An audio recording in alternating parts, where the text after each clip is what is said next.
আসসালামু আলাইকুম। আমি আইছি এখানে মূলত কিছু ঘাসের কাটিং নিব আর কি। এই যে এখানে কিছু বড় বড় ঘাস আছে, এটা মূলত পাংচং ঘাসের কাটিং। পাংচং ঘাস আমি এখান থেকে কিছু পাংচং ঘাস নেবো আর কি। যে এখানে ঘাস, এটা আমার মূলত আমার মামাদের জমি।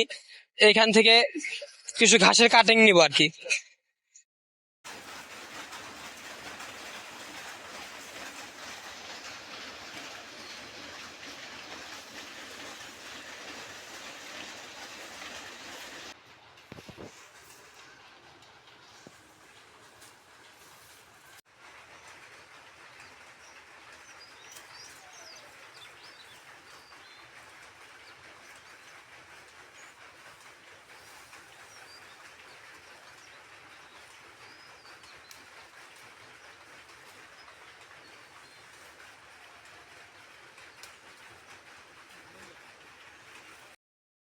আমি ঘাসগুলো যেভাবে কাটিং বানাই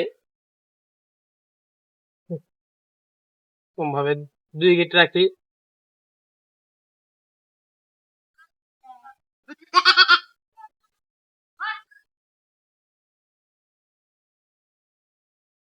ঘাসের কাটিং গুলো তো রেডি করা হয়েছে, এখন সেগুলাকে ভিজিয়ে কুড়ি বের করবো আর কি।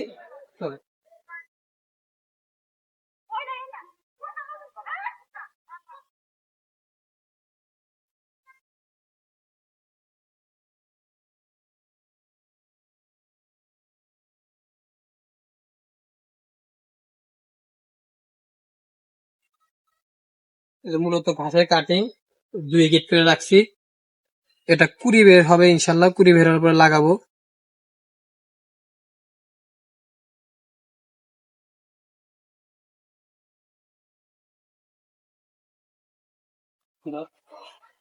এখন এখানে পানি দিয়ে দিব।